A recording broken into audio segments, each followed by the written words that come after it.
Vamos a continuar con el favor de Dios, mis amados hermanos, nuestra serie a lo largo del libro de Jueces.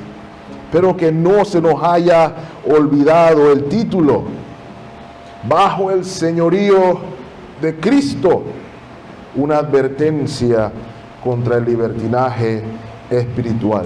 Y todos estos textos, principalmente los últimos en cerrar el libro de Jueces, nos lo hacen aún más vívido, más claro a cada uno de nosotros. El mensaje de hoy, como ya habíamos anunciado la semana pasada, lo hemos titulado La tragedia del libertinaje espiritual, parte 2. Sí, debemos recordar, mis amados hermanos, que el autor de Jueces está cerrando, dándonos un epílogo, pudiéramos decir así, del libro de Jueces, y nos está mostrando la gran anarquía espiritual en la que estaba el pueblo de Dios. Los eventos aquí registrados, mis amados hermanos, no necesariamente van en orden. Lo que estuvimos leyendo la semana pasada y lo que vamos a leer hoy no necesariamente sucedió después de la muerte de Sansón, pero sí, como mencionamos, es la cámara en la calle. El autor de Jueces en la casa de los israelitas, mostrándonos el día a día. Es probable inclusive que este relato haya acontecido a inicios de haber llegado siquiera a la tierra prometida, por más increíble que eso parezca. Esta anarquía espiritual en la que se encontraba el pueblo de Dios resultó en la grave situación civil que vimos y que seguiremos viendo, ¿cierto? Y hoy vamos a pasar del plano familiar, vamos a pasar ahora al plano tribal, ¿sí?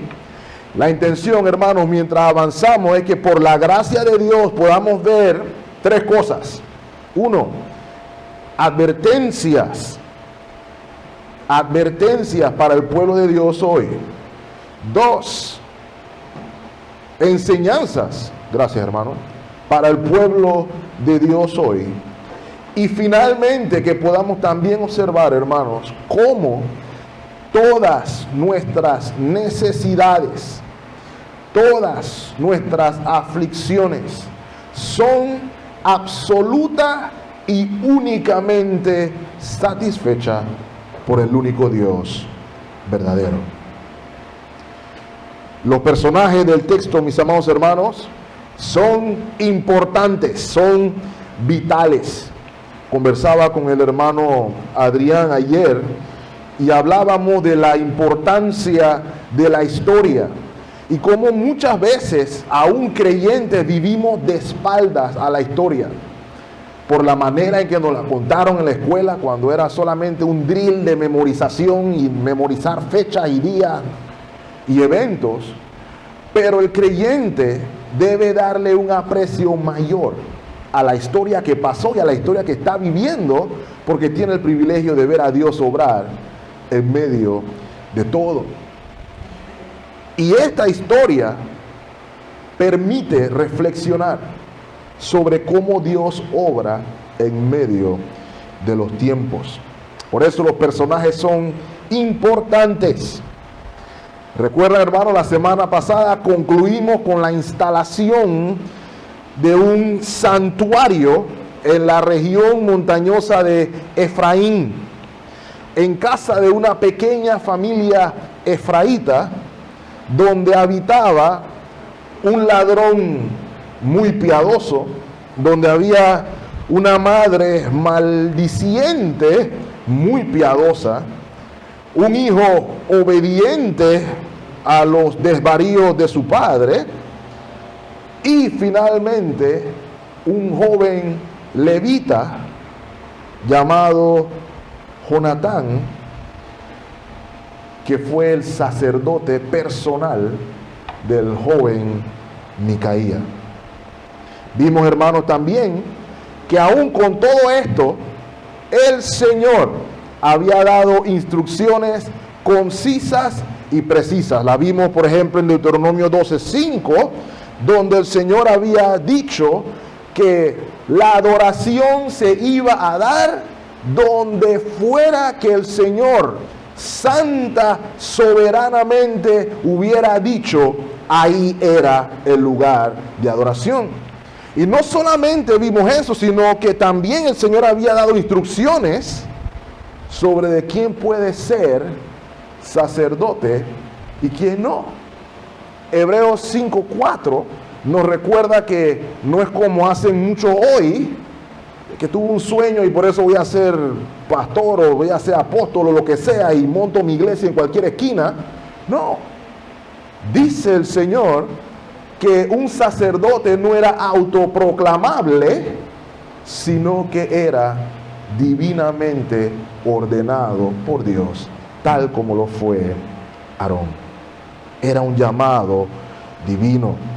Pudimos observar, mis amados hermanos, que el ser levita no hace automáticamente al sacerdote. Todos los sacerdotes eran levitas, cierto, pero no quiere decir que todos los levitas eran sacerdotes. Todo esto, mis amados hermanos, hizo que ese santuario en Efraín y su sacerdote fueran un santuario clandestino, ilegítimo, mostrándonos con claridad meridiana. Se veía obvio, mis amados hermanos, el diagnóstico que hizo el autor de Jueces. ¿Recuerdan? ¿Cuál era el problema de esta gente según el autor de Jueces? Léalo conmigo, capítulo 17, versículo 6. En aquellos días no había rey en Israel y cada uno hacía ¿qué cosa, mis amados hermanos? Lo que bien le parecía. Ese era el diagnóstico, ese era el problema. Y déjeme decirle, hermanos, el mismo problema que aquellos que dicen ser el pueblo de Dios tienen a veces hoy. Independientemente, mis amados hermanos, de lo que Dios había dicho, por la falta de un digno representante en ese momento de su causa, tanto Micaía como Jonatán, y como veremos también en un momento, los danitas decidieron hacer las cosas como mejor les parece. Y usted pudiera decir, pero eso es un mundo libre. En un mundo libre yo debo querer o debo poder hacer lo que yo quiera cuando yo quiera. Bueno, pero el problema es que aquí estamos hablando de cómo adorar al único Dios verdadero. Y cuando hablamos de adorar al único Dios verdadero, no hay democracia, no hay liberalismo, palabra de moda, sino que hay un rey soberano. Ese es el detalle. Pero estas personas decidieron adorar a Dios como ellos quisieran. Y no solamente eso, sino que también esperaban que Dios los bendijera precisamente por eso. Lea conmigo el verso 13 del capítulo 17 con el que cerramos la semana pasada. Luego de montar su santuario clandestino, dice Micaía, ahora sé, ven la certeza, que Jehová me prosperará, me bendecirá, porque tengo un levita clandestino, ilegítimo, por sacerdote. Así que, hermanos, una de las cosas que vamos a ver aquí, y lo voy a enmarcar al final, para que no se nos olvide. Note, hermanos, el hecho de que usted logre hacer lo que usted quiere en un momento X o Y, no significa que Dios está bendiciendo esa acción. A veces decimos, oh, mira, lo pude lograr lo que quería hacer. Quiere decir que Dios está conmigo. Este texto precisamente prueba lo opuesto. ¿Sí? Hay 4 puntos que quiero que vean a lo largo de este pasaje, hermanos. Vamos a verlo por porciones grandes. La primera porción que quiero que noten es una tribu con una misión, donde vamos a ver un nuevo grupo de personajes y cómo se interrelacionan con los que vimos la semana pasada. Eso lo vamos a ver desde el verso 1 hasta el verso 6. Vamos a ver en segunda instancia la caricatura de una conquista, y eso lo vamos a poder observar desde el versículo 7 hasta el versículo 12. Luego vamos a ver la tragedia del libertinaje. La tragedia del libertinaje la vamos a observar desde los versos 13 al 24. Y del versículo 25 en adelante veremos la tragedia de vivir en el engaño. La tragedia de vivir en el engaño. De modo que iremos, para los que toman nota, en orden. Vamos a ver la tribu con una misión. ¿Sí? Y hermanos, inmediatamente vemos que el versículo 1 marca la tónica de la narrativa, marca el tono en el que debemos entender la narración. Dice el versículo 1 y 2, vamos a leerlos. En aquellos días no había rey en Israel, y en aquellos días la tribu de Dan buscaba posesión para sí donde habitar, porque hasta entonces no había tenido posesión entre las tribus de Israel. Ahora, hermanos, no podemos ignorar la primera parte del versículo, ¿verdad? Porque ahí vemos una palabra que normalmente no iría, pero no la menciona el autor de Jueces. En aquel día, en aquellos tiempos, no había rey en Israel.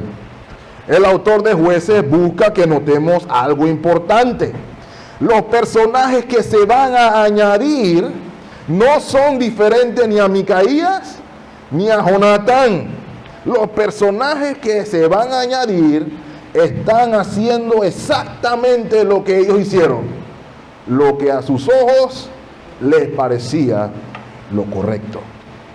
Mis amados hermanos, la tribu de Dan se encontraba en una misión. Y se encontraban en dicha misión porque tenían un problema. El problema lo vemos en el versículo 2. Había falta de tierras. Ahora, el texto nos dice que hasta entonces no habían tenido posesión entre las tribus de Israel. Ahora, cualquier lector poco informado lee eso y pensará, áyala, se quedaron guindes después de que repartieron territorio y los pobrecitos estaban buscando dónde poder vivir. Pero mis amados hermanos, eso no es lo que está diciendo el autor de Jueces. Si usted recuerda dónde comenzamos, nos damos cuenta que la situación es autoinfligida.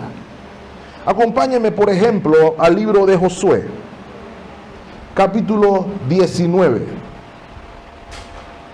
Y vamos a leer el verso 40, desde el verso 40.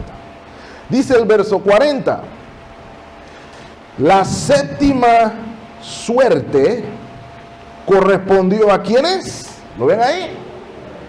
A los hijos de Dan. ¿Ok? Entonces ya inmediatamente vemos que no se quedaron guindes de nada. Ahora también permítanme aclarar, hermanos, aquí se está refiriendo Josué a la repartición de la tierra prometida entre las diferentes tribus. ¿Sí? Ahora hemos de notar también, mis queridos y amados hermanos, que aquí no se está refiriendo a suerte como el mundo entiende suerte. como el mundo entiende azar. ¿Ok? En el Antiguo Testamento, primordialmente, el echar suertes era considerado un método de revelación. Y eso es importante que lo notemos. La tierra que le correspondió a la tribu de Dan era una tierra dada por Dios. Dios le dio por suerte una tierra. ¿Qué tierra? Versículo 41. Y fue el territorio de su heredad, ¿lo ven ahí? Sora, Estaol, probablemente recordarán Sora, ¿verdad? Porque de ahí era el papá de Sansón, por ejemplo. Irsemes, Salabín, Ajalón, Hetla, Elón, Timnat, ¿recuerdan Timnat también, hermanos? Ecrón, El Teque, Gibetón, Bala, Jeúd, Beneberac, Gat-Rimón, Mejarcón y Racón, con el territorio que está delante de Jope. ¿Por qué me tomé la molestia de leerles esto, hermanos? Porque esta parte es fundamental. La mayoría de los danitas se encontraban viviendo en el límite norte de ese territorio, precisamente en las tierras altas, digámoslo así. ¿Por qué se estaban quedando sin tierra, según el argumento que nos dice el autor de Jueces? Bueno, vayamos a Jueces, capítulo 1, versículo 34, brevemente. Y vamos a llegar a un punto ahí, hermanos. Es importante entender la misión. Versículo 34. Los amorreos acosaron a los hijos de Dan hasta el monte y no los dejaron descender hasta los llanos. ¿Lo ven ahí, lo que están siguiendo la lectura? La razón por la que no se quedaron sin tierras es porque no pudieron bajar de las tierras altas a causa de los amorreos.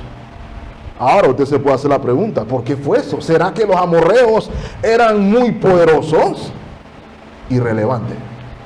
Sí eran poderosos, pero ese no era el punto. Jueces, capítulo 2, y espero que vayamos recordando, hermanos. Versículo 20. Dice el texto: la ira de Jehová, ¿qué hizo? ¿Por qué? Por cuanto este pueblo hace, ¿qué cosa, hermanos? Traspasa mi pacto que ordené a sus padres y no obedece a mi voz. Como el pueblo violó el pacto, Dios decidió hacer algo. Versículo 21.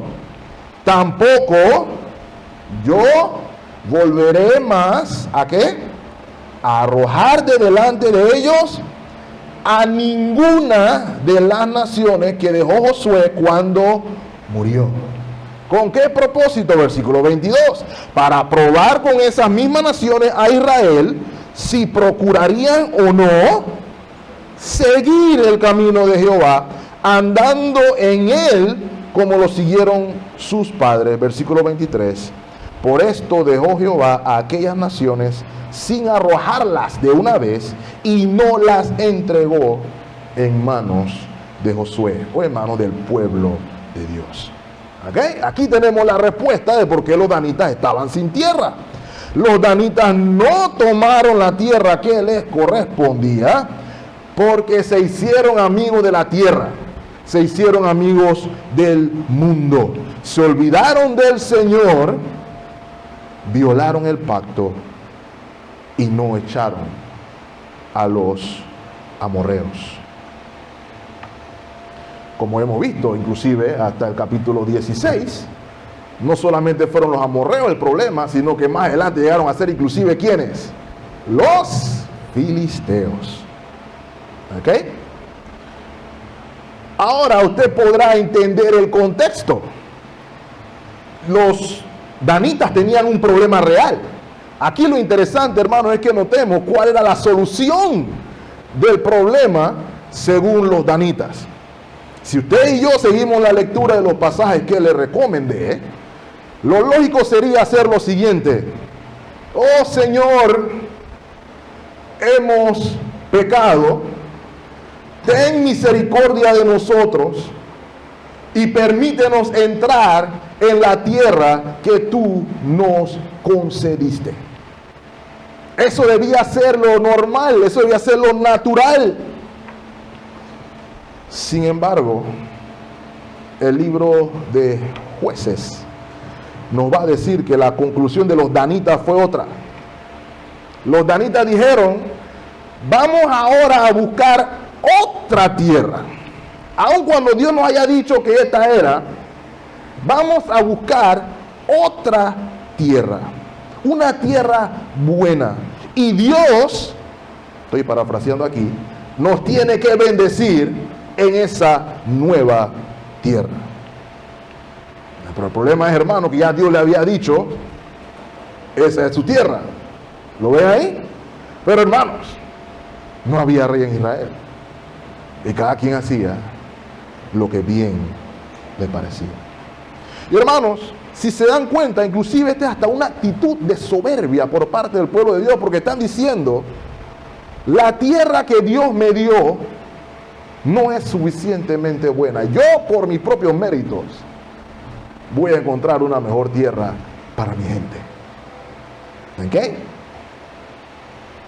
Por eso emprendieron una campaña. Por eso entraron en una misión. Vamos a buscar nuestra tierra prometida. ¿Ok? Versículo 2 de nuestro texto. Vamos a nuestro texto. Capítulo 18, versículo 2. Vamos a leer hasta el 4. Y los hijos de Dan enviaron de su tribu, ¿cuántos hombres, hermanos? 5 hombres. De entre ellos hombres valientes. La idea aquí es decirnos que eran expertos en guerra. ¿De dónde? De Sora y Estaol. Probablemente familiares de abuelos de Manoa probablemente pudieron haber hecho esto. ¿A qué los mandaron? Porque el plan es inteligente. Vamos a mandar a 5 a que exploren toda la tierra. ¿Okay? Y les dijeron, dice el versículo 2 todavía, y reconocer la tierra. Estos vinieron al monte de Efraín y llegaron ¿a dónde? A la casa de nuestro amigo Micaía. Llegaron al santuario clandestino. Y así es como funciona la providencia del Señor. Micaía estaba feliz. Probablemente había ido al culto de la mañana, escuchó a su sacerdote hablar, lo que sea que habló, y de eso vamos a hablar en un momento. Pero mientras eso se daba, mientras él estaba feliz según él, en bendición y en victoria, por otro lado, la historia nos muestra al pueblo en una misión, al pueblo con el objetivo de la tierra prometida. Llegaron a la casa de Micaía y allí posaron, no en la casa de Micaía, pero ahí cerca. ¿Sí? Versículo 3, nótenlo. Cuando estaban cerca de la casa de Micaía, ¿qué hicieron? Reconocieron la voz del joven levita. Ahora, hermano, hay discusión irrelevante sobre qué quiere decir eso. Algunos dicen que ellos conocían a levita. Puede ser. Pero es más probable, hermanos, que ellos reconocieran el acento del levita. Recuerden que el levita no era norteño. ¿De dónde venía el levita? Lo vimos la semana pasada, venía de Judá. ¿Ok? Y los espías, expertos SWAT, haciendo el estudio de la región, reconocieron una voz que no concuerda con donde ellos estaban. Y reconocieron al joven levita. Ahora, sigue diciendo el texto, llegando allá, le dijeron, ¿quién te ha traído acá? Tú no eres de aquí, ¿qué haces aquí? ¿Y qué tienes tú por aquí? ¿Cuáles son tus asuntos aquí? ¿Ok? El versículo 4 vemos la respuesta de Jonatán. Él les respondió: de esta y de esta manera ha hecho conmigo Micaía y me ha tomado para que sea su sacerdote. Parafraseando, hermanos, bueno, yo andaba errante buscando empleo y aquí encontré empleo. Aquí me pagan por vivir. ¿Sí? Ahora, hermanos, es a partir del versículo 5 y 6 donde, como dice el refrán, se junta el hambre con las ganas de comer. ¿Ok? Miren lo que dice el versículo 5. El pueblo de Misión, ellos le dijeron: pregúntale a Dios ahora para que sepamos si hemos de prosperar en este viaje que vamos a hacer. Dejen que esa pregunta marine un momento en sus cabezas, hermano. ¿Ya? Ok, ahora escuchen la respuesta del sacerdote, versículo 6. Y el sacerdote le respondió: id en paz delante de vuestro camino, delante de Jehová, perdón, está vuestro camino en que andáis. Y dejen que marine también unos segundos la respuesta del sacerdote. ¿Ok?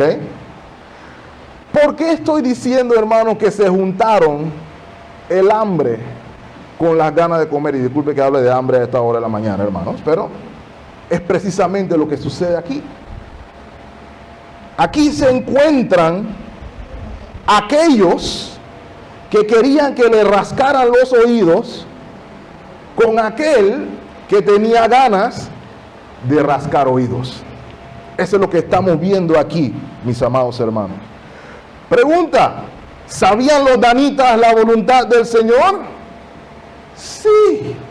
Ellos sabían dónde estaba su tierra y estaba en la dirección opuesta de donde ellos iban.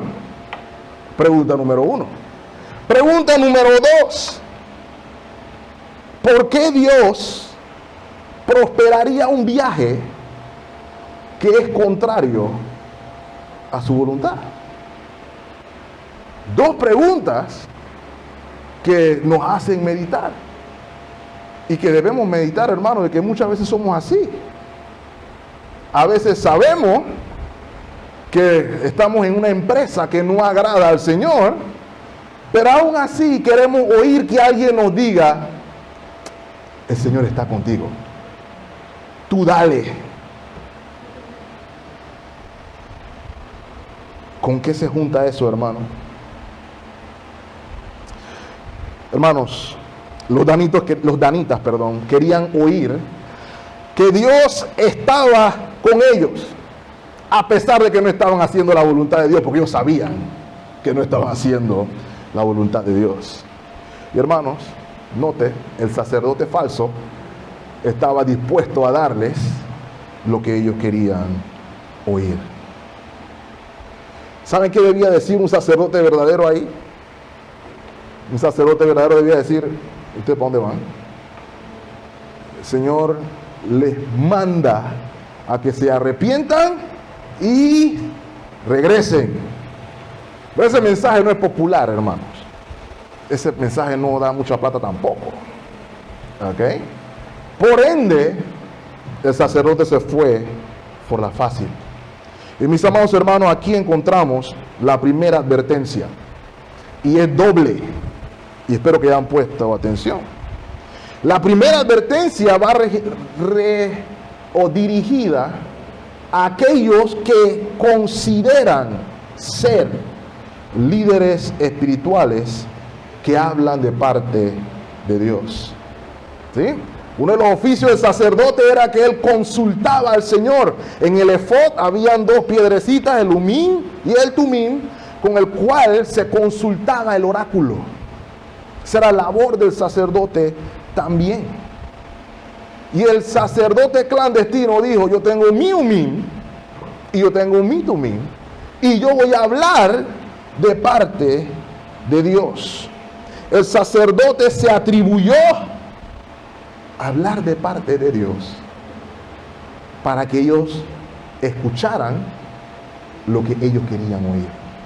Y hermano, la Biblia hace severa advertencia al respecto. Por ejemplo, Jeremías capítulo 6, versículo 13. El Señor está anunciando castigo hacia su pueblo, juicio hacia su pueblo, por algo similar a lo que se está dando aquí. Y noten lo que dice el versículo 13, cómo el Señor describe a las personas de esta época. Porque desde el más chico de ellos hasta el más grande, cada uno sigue, ¿qué cosa? ¿La ven ahí? La plata manda sobre todas las cosas. Y note desde quiénes, hermanos. Los líderes espirituales. Desde el profeta hasta quién. Todos son, ¿qué cosa?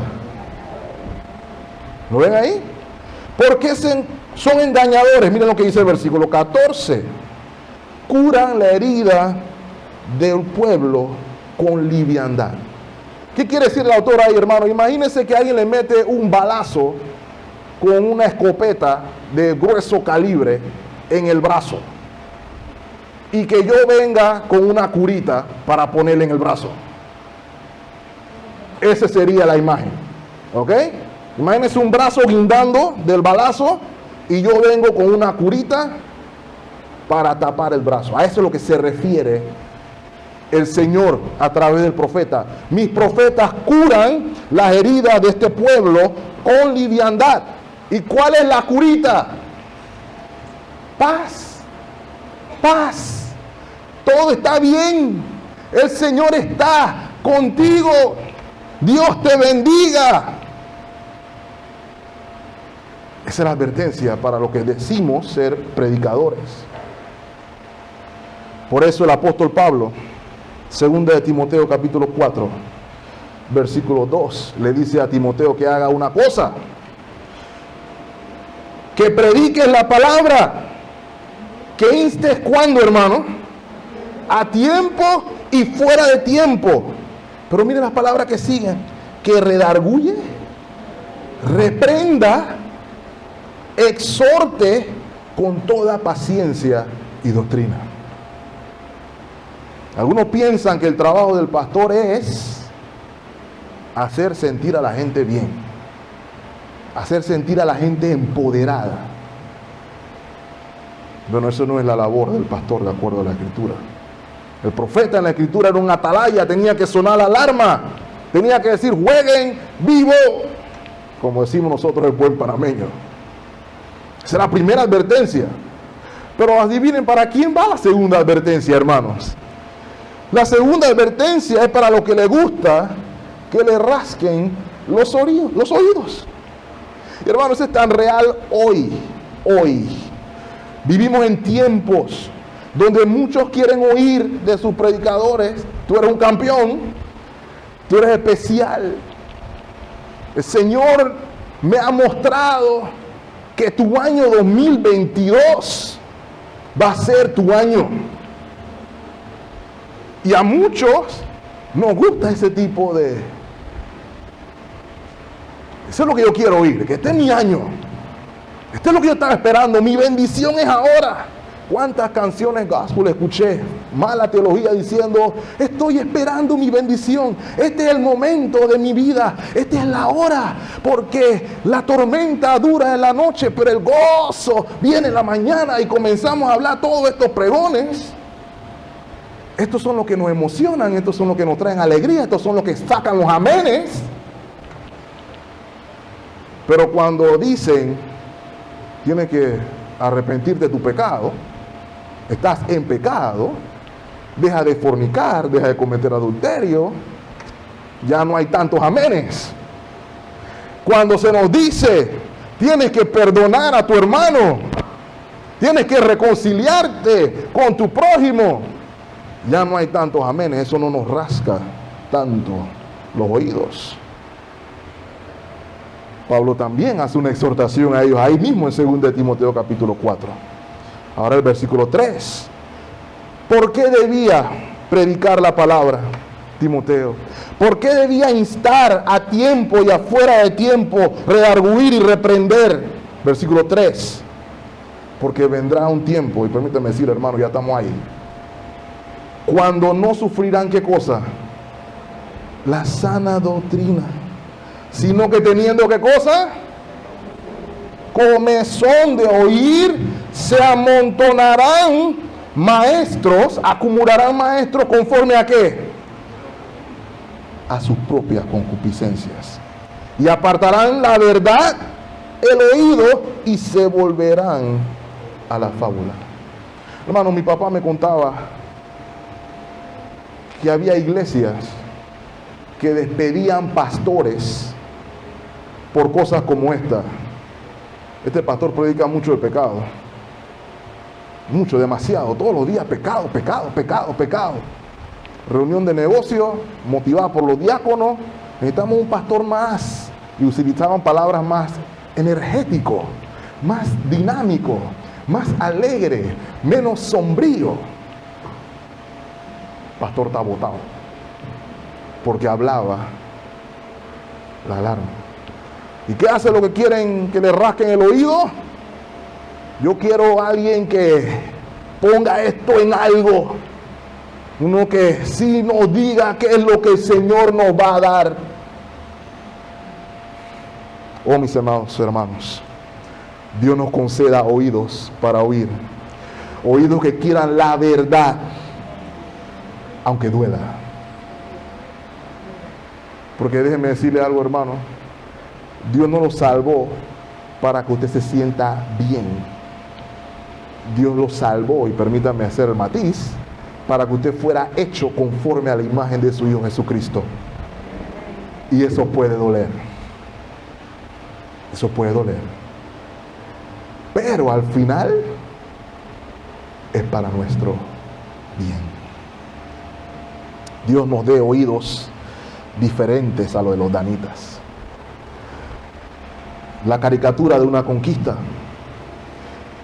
Como los danitas, mis amados hermanos, escucharon lo que querían oír, escucharon la bendición del falso sacerdote, siguieron su marcha hacia el norte. Ahora sí, la victoria es nuestra. Note lo que dice el versículo 7. Entonces aquellos 5 hombres salieron y vinieron a Laís, y vinieron y vieron que el pueblo que habitaba en ella estaba seguro, ocioso y confiado, conforme a la costumbre de los de Sidón, sin que nadie en aquella región les perturbase en cosa alguna, ni había quien poseyere el reino, y estaban lejos de los sidonios y no tenían negocios con nadie. Ahora, hermanos, si usted quiere entender por qué estoy utilizando el término la caricatura de una conquista, tenemos que adelantarnos un par de versículos, porque el autor quiere que veamos algo por énfasis en repetición. Salte conmigo al versículo 27. Dice: y ellos, llevando las cosas que había hecho Micaías juntamente con el sacerdote que tenía, llegaron a Laís. ¿A dónde? Al pueblo tranquilo y confiado, y lo hirieron a filo de espada y quemaron la ciudad. 28. No hubo quien los defendiese porque estaban lejos de Sidón y no tenían negocios con nadie. Pausa. ¿Por qué el autor repetiría eso? Ya no lo dijo, lo acabamos de leer en el versículo 7, pero lo vuelve y lo dice al concluir. Y hermano, siempre que usted ve énfasis en la Biblia, por repetición y por otras formas gramaticales, haga su pausa y medite. ¿Sí? ¿Saben qué pude ver ahí, hermanos? La ciudad que ellos iban a conquistar en el poder de Dios era una ciudad que ya estaba indefensa. Ese es el énfasis. El nombre Laís significa león, pero esta ciudad parecía más un vulgar gato callejero cualquiera. ¿Ok? ¿Por qué? Porque estaban aislados, porque nadie le importaba la situación de esa región. Era una región próspera y muy bonita. Y encima de eso, la gente era ociosa y perezosa. ¿Ok? Esa ciudad, nosotros hubiéramos llegado allá y la conquistábamos sin armas. Ese es más o menos el énfasis que nos está diciendo el autor de Jueces. ¿Ok? ¿Qué es lo grave aquí? Que esta ciudad va contrario a lo que estábamos acostumbrados a ver hasta ahora en el libro de Jueces, ¿cierto? Enemigos temibles, los filisteos, los amorreos. Pero esos enemigos eran vencidos ¿cómo, hermanos? En el poder del Espíritu. Recordamos, el Señor levantaba a un juez y leíamos cosas como que el Espíritu del Señor vino sobre el juez. Y por cosas como esas, 300 hombres pudieron matar más de 100,000 soldados amonitas, por poner un ejemplo. Pero los danitas pensaban que iban en el mismo poder. Por eso es que digo que es una caricatura. Ellos pensaban que iban, por lo que el sacerdote falso les dijo, en el poder del Señor. ¿Cuántos de nosotros estaremos tomando decisiones pensando que estamos en el poder del Señor por algún pastor que escuchamos en YouTube o por algún versículo sacado de contexto?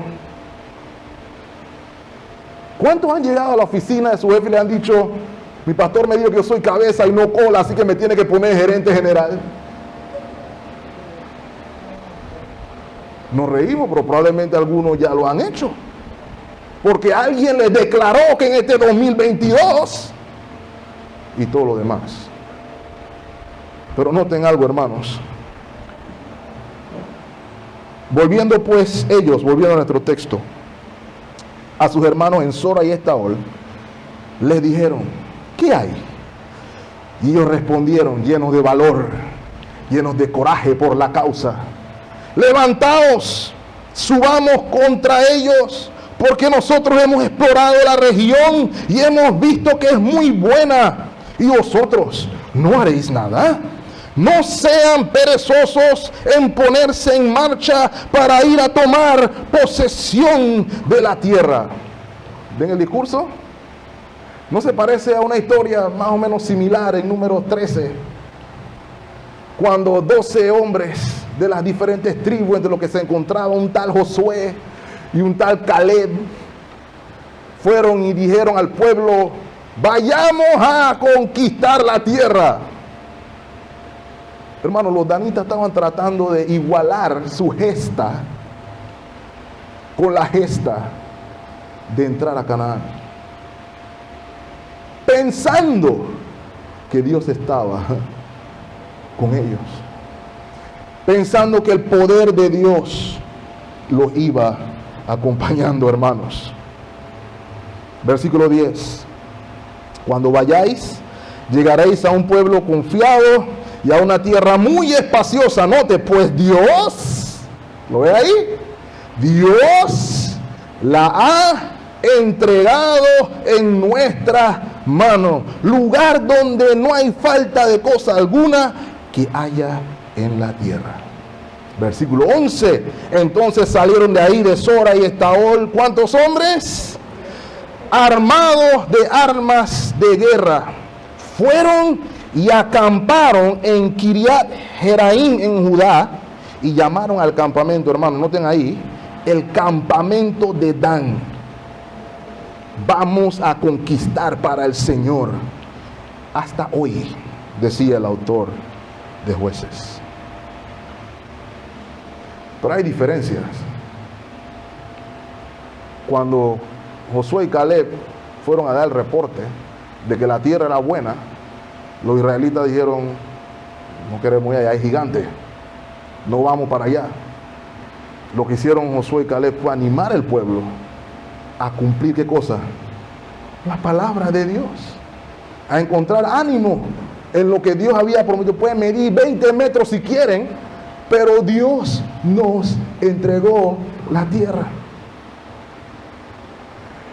Por el contrario, acá los de la tribu de Dan estaban diciendo, para que haya un pueblito chucurruco ahí, tiene que ser que Dios nos los está entregando. Lo cual me lleva al tercer punto, mis amados hermanos. La conquista de Laís no demora mucho, sino el viaje hacia Laís. ¿Ok? La ironía de defender a un Dios indefenso. Lea conmigo el verso 3, hermano, mientras vamos avanzando. De allí pasaron del campamento. ¿A dónde fueron? Al monte de Efraín. Y vinieron de nuevo hasta la casa de ¿quién? ¿Ok? 2 viajes llegaron a la casa de Micaía. Versículo 14. Entonces aquellos 5 hombres que habían ido a reconocer la tierra le dijeron, de Laís, le dijeron a sus hermanos, ¿no sabéis que en esta casa hay efod y terafines y una imagen de talla y una de fundición? Mirad por lo tanto lo que habéis de hacer. ¿Ok? Aquí vamos a ver un poquito ya de la actitud real de los danitas. Versículo 15. Cuando llegaron allá, vinieron a la casa del joven levita, en casa de Micaía, y le preguntaron cómo estaba. Y los 600 hombres que eran de los hijos de Dan estaban armados de sus armas de guerra a la entrada de la puerta. Hermano, ¿no le parece que entre israelitas semejante comitiva enfrente de la casa no se veía un poco hostil? ¿Ok? Vayan notándolo. Versículo 17. Y subiendo los 5 hombres que habían ido a reconocer la tierra, ¿qué hicieron? ¿Ok? Se metieron en la casa. Hay muchos ladrones piadosos entre el pueblo de Dios. Se metieron a la casa de Micaía, cogieron la imagen de talla, el efod y los terafines y la imagen de fundición, y entonces habló el sacerdote. ¡Ey, alto ahí! Pensaríamos usted y yo, ¿verdad? ¿Qué es lo que hacen? Versículo 18. Pero miren lo que responden ellos en el versículo 19. ¡Shh! Cállate, cállate. Mejor vente con nosotros. Para que seas nuestro padre y sacerdote. Es mejor que seas tú sacerdote en casa de un solo hombre que de una tribu y familia de Israel. Y un hombre de Dios leal, honesto, dice, jamás. Yo estoy satisfecho con los 10 ciclos al año que me paga mi amigo Micaía. ¿Esa es la respuesta, hermanos? No. ¿Dice el texto que el hombre sacó la calculadora? No, el texto no dice eso, eso lo digo yo. ¿Okay? Él hizo su cálculo y dice el texto, se alegró el corazón del sacerdote, el cual tomó el efod y los terafines y la imagen que se fue en medio del pueblo. Ese es como cuando alguien hace algo malo y entonces viene el jefe y te dice, te voy a dar un aumento. Oh Señor, gracias. Yo sabía que aun cuando yo me robara los útiles de oficina, tú no me ibas a dejar de abandonado. Tú eres bueno, Señor. ¿Ok? Así se sentía el sacerdote. Dios lo bendijo. Tengo una promoción. Me van a pagar más.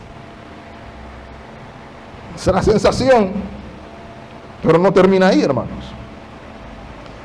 Versículo 20. Se alegró el corazón del sacerdote, el cual les quitó el efod y los terafines y la imagen y se fue con el pueblo. Chao, que te conocí, ni carta de renuncia ni nada. Abrió la puerta y se fue. Hermano, la Biblia habla de aquellos que son asalariados. Dice el Señor que hay un buen pastor. El buen pastor no es asalariado. El buen pastor da la vida por sus ovejas. El buen pastor no se preocupa tanto por qué va a percibir, sino por lo que va a dar. ¿Ok? Pero la historia se sigue poniendo interesante, ¿verdad?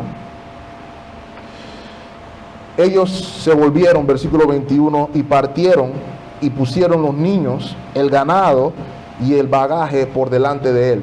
Ellos que eran expertos en guerra, hermano. ¿Saben por qué hicieron eso? Ellos estaban presumiendo que a Micaía no le iba a gustar lo que acababa de pasar. Es lógico, ¿cierto? Versículo 22. Cuando ya se habían alejado de la casa de Micaía, los hombres que habitaban en las casas cercanas de la casa de Micaía se juntaron y siguieron a los hijos de Dan. ¿Qué nos está diciendo el texto ahí? Que Micaía amó a sus vecinos y dijeron: ¡ay, me robaron! Ayúdenme. Y los vecinos dijeron: ¿cómo no? ¿Cómo se van a robar los implementos de nuestro santuario cercano aquí en la casa? Vamos para allá. Versículo 23. Y dando voces a los de Dan, porque le estaban gritando, ellos volvieron su rostro y dijeron a Micaías: ¿qué te pasó? ¿Cuál es tu problema? ¿Te pasó algo? ¿Por qué hay tanta gente aquí? Y hermanos, el versículo 24 es la clave. Aquí. Él les respondió: ¿tomasteis mis dioses que yo hice y al sacerdote y os vais? ¿Qué me queda? Me han dejado sin nada. ¿Cómo entonces me van a preguntar qué me pasa? ¿Cómo que qué me pasa? Me dejaron sin mis dioses. Y mira la respuesta de los hermanos en el versículo 25.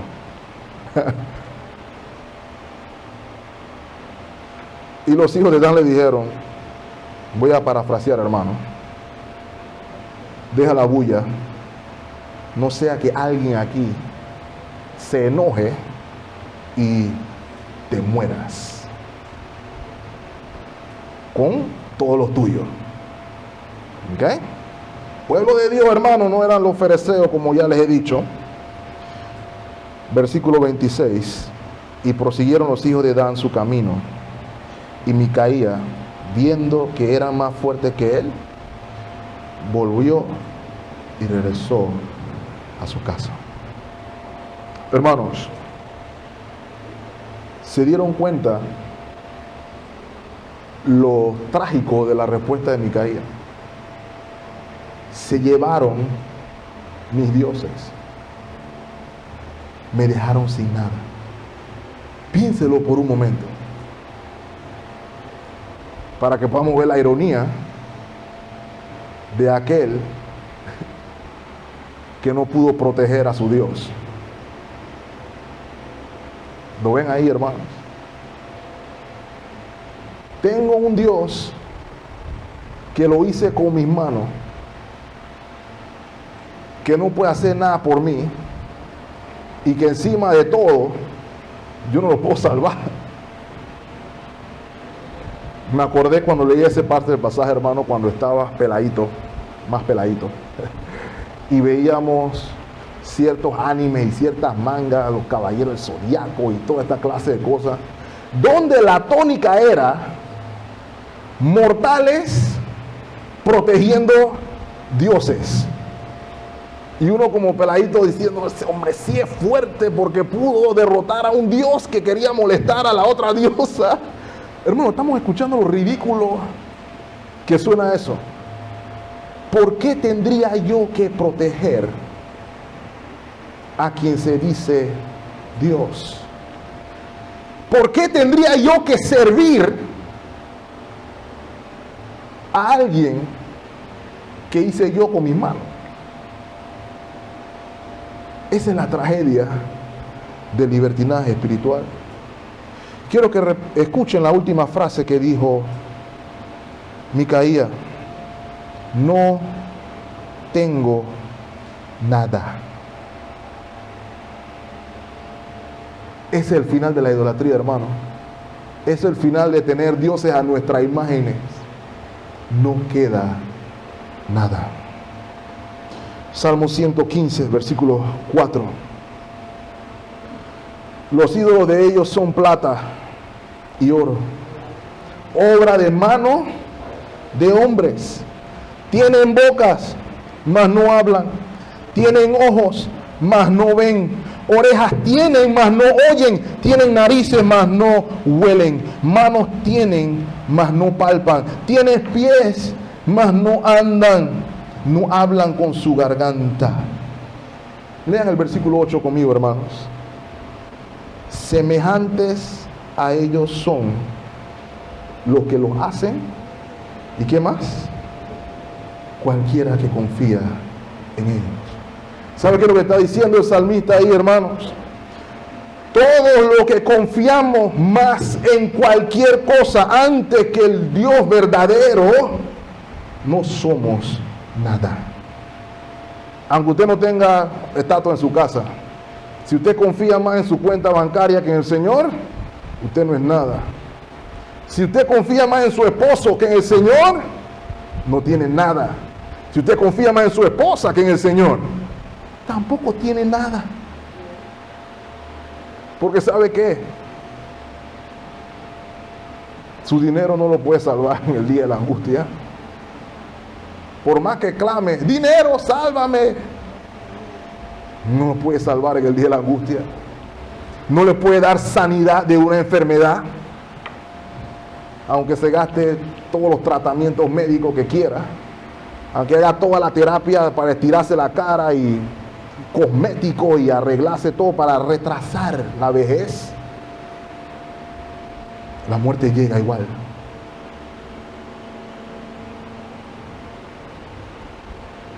Mi esposo o esposa me pueden fallar también. Solamente hay alguien confiable, alguien inamovible, alguien certero, alguien que no falla, y quienes confían en Él no serán avergonzados.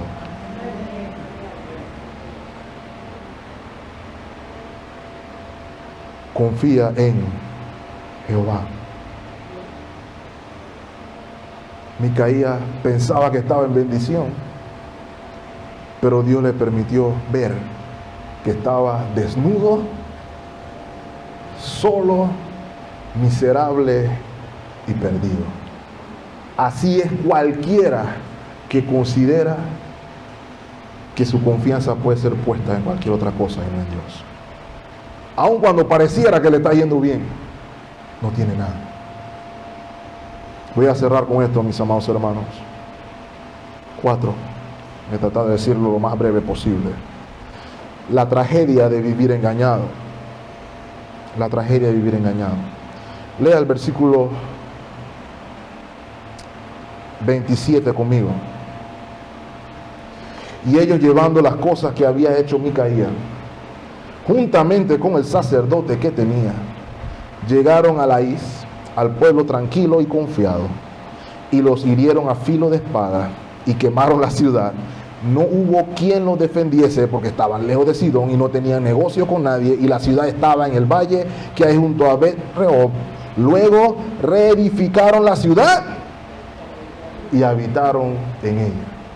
Si usted está leyendo la historia, usted vea, pero mire, pues le fue bien. De verdad era la voluntad de Dios que llegaran ahí y conquistaran la tierra. Usted pudiera pensar eso. Sin duda pareciera que así fue. Pero hay dos lecciones que debemos observar aquí, hermanos.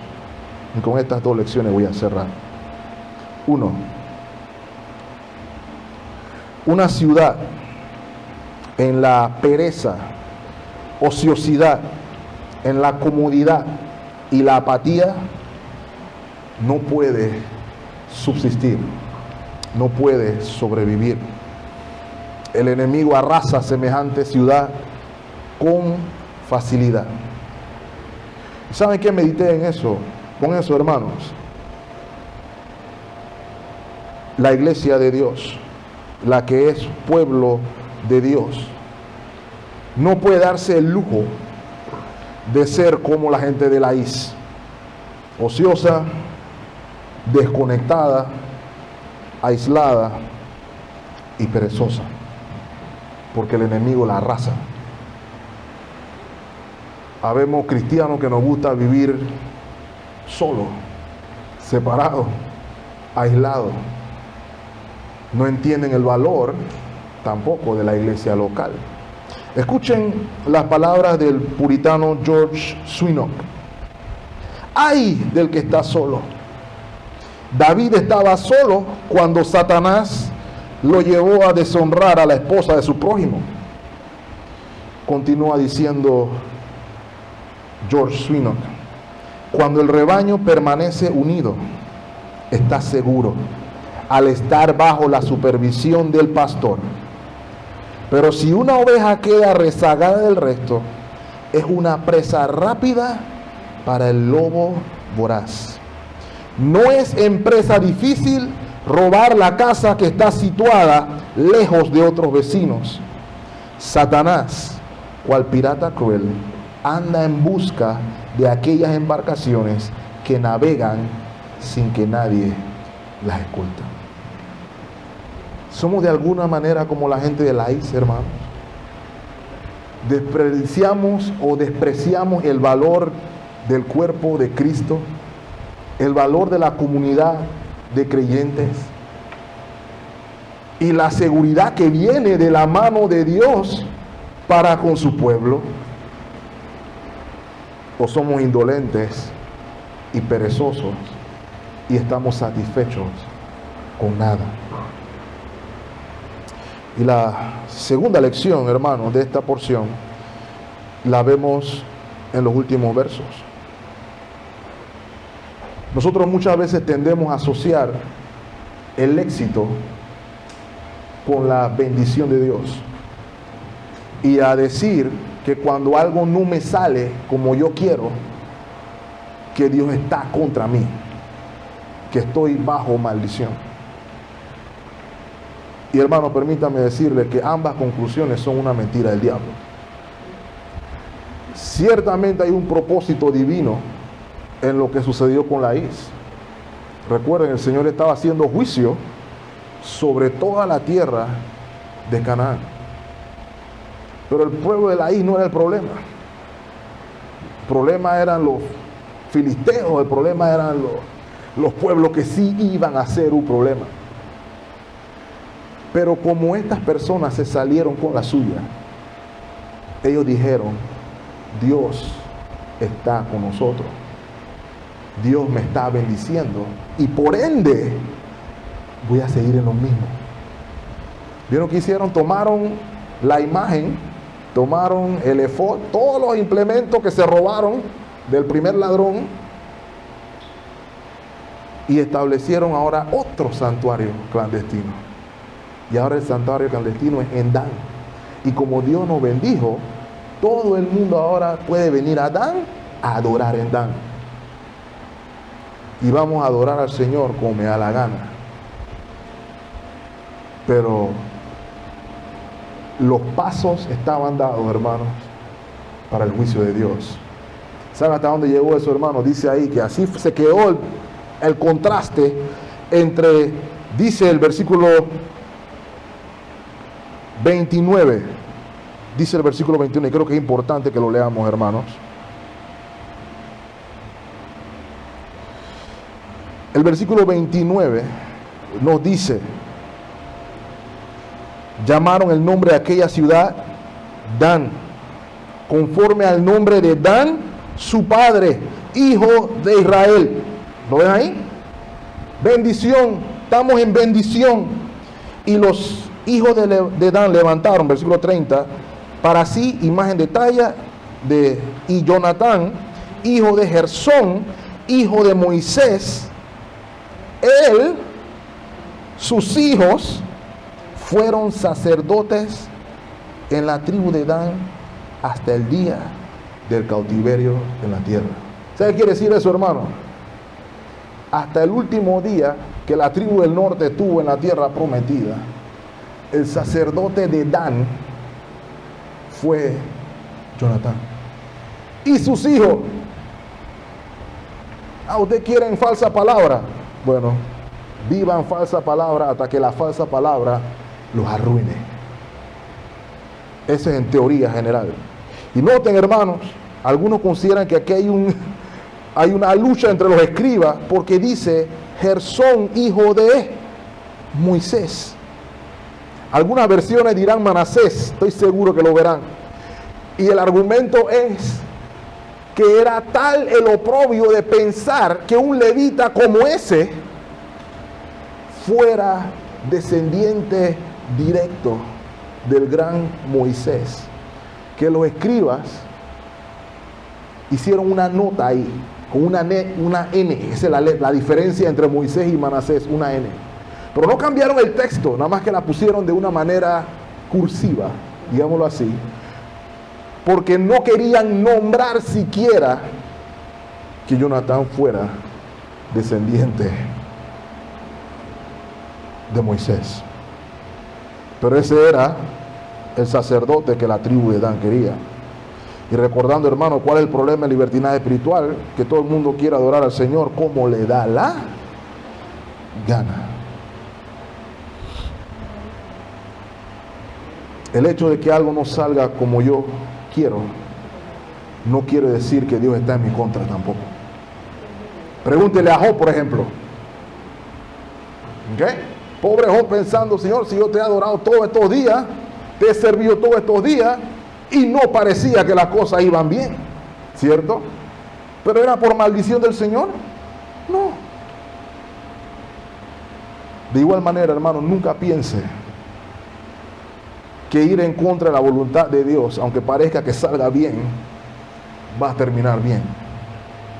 Usted puede ir a donde quiera sin Dios, pero sepa que los verdaderos creyentes no quieren ir a ningún lugar sin Dios.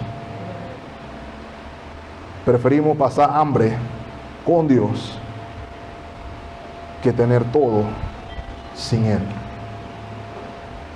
porque Él satisface de verdad. Él llena todas nuestras necesidades. ¿Cuál es el contraste, hermanos? El lugar de adoración falso al lado del lugar de adoración que Dios mandó. Un sacerdote falso en contraste a un sacerdote ordenado por Dios. Y estaban en una tierra que Dios no les había dado. Pero aún así tienen el descaro de decir, estamos bendecidos por Dios.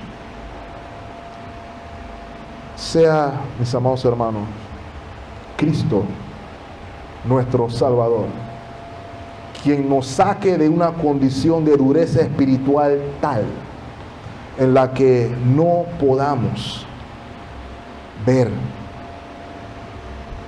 que sin Él no tenemos nada.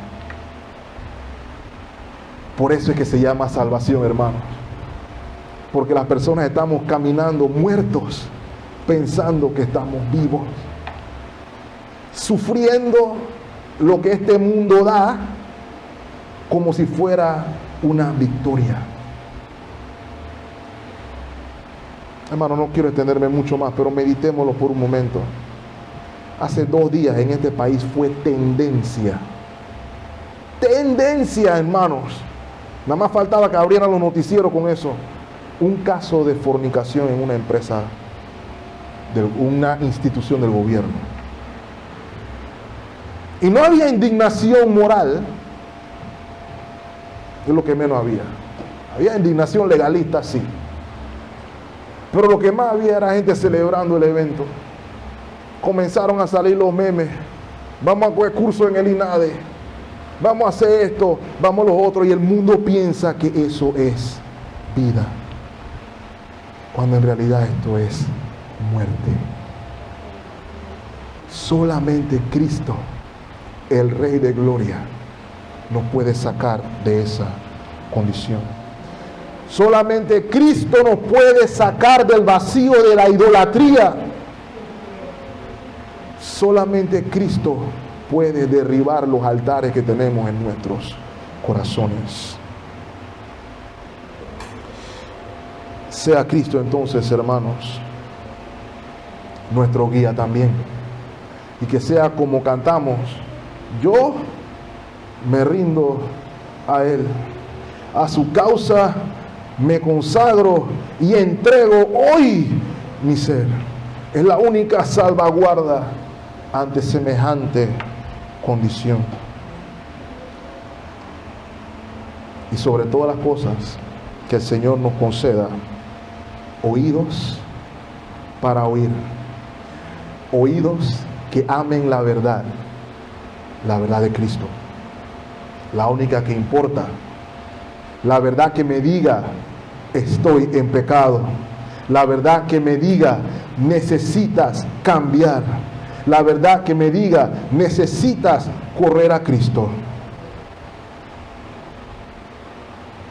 Y que Dios nos dé oídos sordos ante la tentación de creer que la vida es acerca de mí y de que yo seré el campeón y de que yo seré el mejor y que yo gobernaré y que yo me declaran y que yo hago porque yo. Para mí el vivir es Cristo, no yo. Ya no vivo yo, dice el apóstol, mas Cristo vive en mí. Esa es la cura para el libertinaje espiritual. La mirada en Cristo, paso firme detrás de nuestro Salvador, como decía el himno, Onward Christian Soldiers, marchando cristianos detrás de su general. Señor les bendiga ricamente, hermanos. Oremos. Amado Dios.